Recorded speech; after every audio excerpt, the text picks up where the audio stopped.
Hello world, welcome to WFHR's Rapids Report, proudly brought to you by Crockett Septic for this September 17th, 2025. I have your host James here, and we're joined right now by our great friends from the Aging and Disability Resource Center of Central Wisconsin. We got Amy Vetter with us. Amy, good to see you. Thanks for being here. Good to see you too, James. Always appreciate the conversation. Deeply appreciate the work that you and the team over there do for our community, helping out our community and doing so much good. And part of what you guys do is kind of sharing information, keeping people up to date on things. You guys are incredibly good at this. And we're going to kind of focus today on healthcare power of attorney and financial power of attorney. Yes. And you're going to help me know what I just said. You're going to, yes. No, I'm just kidding, but it is a little complicated, I think, for some people. Yeah. And, you know, oftentimes people will think that they need an attorney or need to go to a lawyer's office, or they have to pay someone to complete this paperwork, but that is not the case. We actually have those forms right at our office. You can stop by and pick them up anytime. You can also just do a general Google search for Wisconsin Power of Attorney paperwork, and it'll come right up. So with healthcare power of attorney paperwork, you just need 2 witnesses that are not related to you to sign it. And then with financial power of attorney, we recommend that you get it notarized, which can be done at your local bank. When it comes to this topic, Amy, are there questions that you could ask more than others about this? Are there things that people are inquiring about more than others? So a lot of times people are not really clear on the purpose of them, or, you know, don't think that they need it, and don't really want their rights taken away. And the purpose of the power of attorney documents are just to have on hand in the event something should happen. So as an example, I am middle age and I'm healthy, but I have paperwork on file in the event I should get into some kind of accident, or, you know, God forbid, I have some kind of stroke and I'm incapacitated and I'm not able to verbalize my my medical choices. So if that should occur, my parents are my primary and secondary agents for my healthcare power of attorney. So if I should be in a coma or something, they can activate that power of attorney. At the hospital, 2 doctors have to sign off stating that due to my condition, I am no longer capable of making my own decisions. And then based on how I complete that document, it lets my parents know and the doctors know what my wishes are. And hopefully I recover. And if and when that happens, then they can rescind the activation, and then I can become my own decision maker again. Oddly, my parents are mine too. Yeah. So that's Well, funny. yeah. That's funny. Yep. When it comes to something like this, Amy, one of the things that I also came up and just doing a little homework I was doing on this one, and even asking like my mom and dad, hey, what did you guys think of this, or did you have any questions, Sure. or some of that. One of the thoughts I had was, what you said there about needing 2 individuals witness this that you were not related to. In our area here specifically, just focusing on Wisconsin Rapids and Nakusa, some of Sure. our surrounding areas, we have a lot of our senior population that is, alone and may not have something like that. Is there resources for that? Is there ways to help with something along those lines, something like that? So we unfortunately are not able to help with filling out the document because it is a legal form. Understandable. So, but if you have neighbors, if there's somebody that you know at a local coffee shop, it just has to be a witness that just they only sign the form, and they have no other involvement. But if you're talking about appointing someone as an agent, somebody who is willing to take on the responsibility of being your power of attorney, when that situation comes up, that does become more challenging if an individual doesn't have anybody, to be that person. And unfortunately, there aren't a whole lot of resources and we kind of deal with that on a case by case basis. Yeah, understandable. Yeah. But it's also I think comforting to know, for lack of a better word, just that the it's not. I ask you that question and you weren't blown away. Like, I never thought of that. Like, it's nice to hear. We do hear about situations like that. It does come up, and that you guys are doing your best to cover those bases and help out where you can. Absolutely. It's not surprising. You guys do that all the time, but Yeah. it's nice to her. I think that there's a comfort in knowing that. Yeah. The another thing, and you kind of touched on this a little bit too, is the idea of people, maybe they've already filled this out, but they want to change it. They want to change Yep. who their power of attorney is and some of those things. How complicated is that? That is not complicated at Really? all. All And right. we do hear about that. Sometimes things change, relationships change.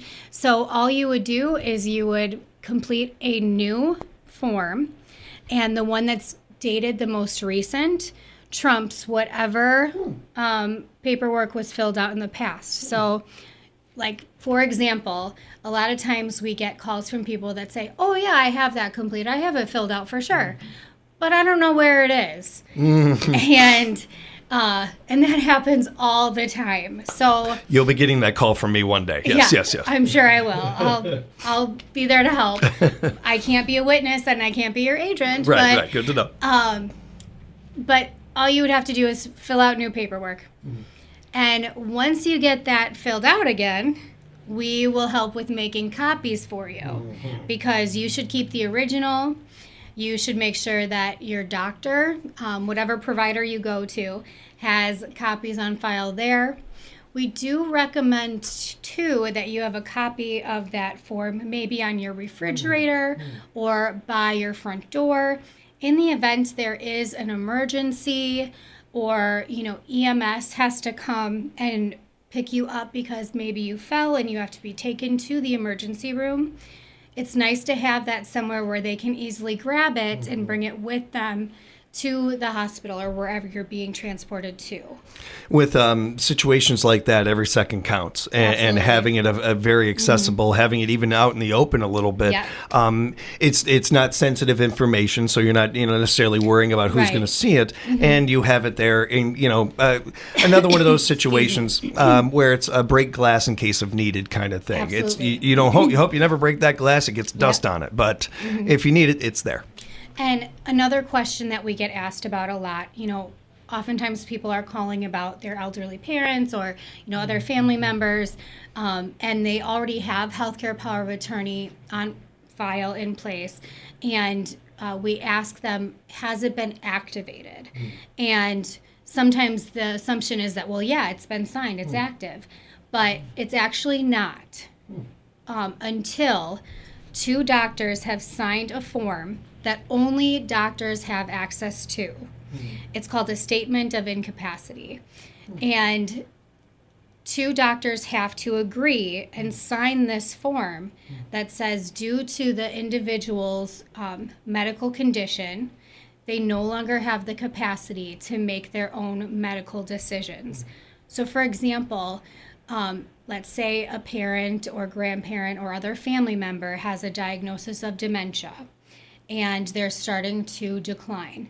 And, you've been doing everything for them for a while. You make doctor's appointments on their behalf. You talk to the doctors. Well, that could just mean that there's a release of information on file. And so you've been given permission or consent to talk to the providers.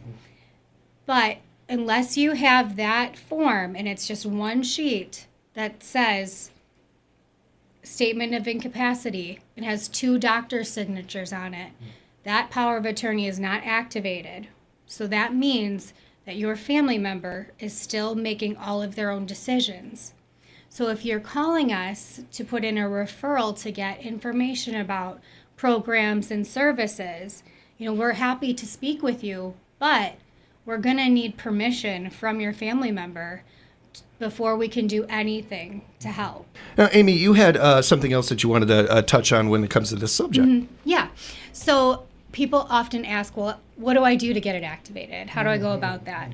So we often suggest that you would call that individual's primary doctor or the doctor that knows them the best, and explain what you're looking at, what you're asking for, and they may want to make an appointment to do a little evaluation, kind of see where they're at cognitively, how their memory is, how their cognition is, how their brain is functioning, and they may want to do a more in-depth evaluation or assessment, or they may know that patient so well that they'll say, oh yeah, it's time, let's activate it, and then they will take care of it from there. So an appointment may need to be set up. That could take some time. Yeah. And so a good idea to reach out, the sooner the better, Right. to be able to do Yeah. that. And Amy, before we let you go, I did want to touch on just reminding our audience, at least, that there are so many great programs and classes Yes. available over at the ADRC. If there is something that you're wondering, I wonder if they have a class for it, Yep. they probably do. Absolutely. And if they don't, they want to know about that class, Yeah. that idea that you have. So when it comes to those things, or maybe it's volunteering you're looking into and you want to add to that, I have been talking to a number of kids that are getting ready to go off to college and talking Yep. with them about volunteer opportunities, and the very first thing out of my mouth is Meals on Wheels. Yes. And being able to impact that, not only does it look good on a resume, but it's something that you'll carry with you the rest of your life. Yeah, and we would love to see you. Just call us. Yeah, reach out to them. And Amy, if they want to do that, how can they do that? You can call us at 866-486-9545. You can go to our website at adrc-cw.org. Also, keep in mind that for our friends over in Wausau, that new location you guys got over Yes. there and everything, be sure that keep that in mind. Spread the word about that. Make sure that the whole community knows, and you should be sure to spread the word to the whole group over there, all you guys, your whole team, and let them know how much we appreciate it. I mean, it's always great talking with you, Amy, and really deeply appreciate the work you guys do over there. And we appreciate everyone in the community as well, and we just love to hear from you. So call us. Please do. And also keep in mind their website, adrc-cw.org, adrc-cw.org. Be sure to follow them on social media as well. Share their posts on your page. You just never know who might see those things otherwise. Thanks again for the time, Amy. Yep, thank you. Go Pack Go. And we will be back with more Rapids Report here at WFHR, locally grown radio.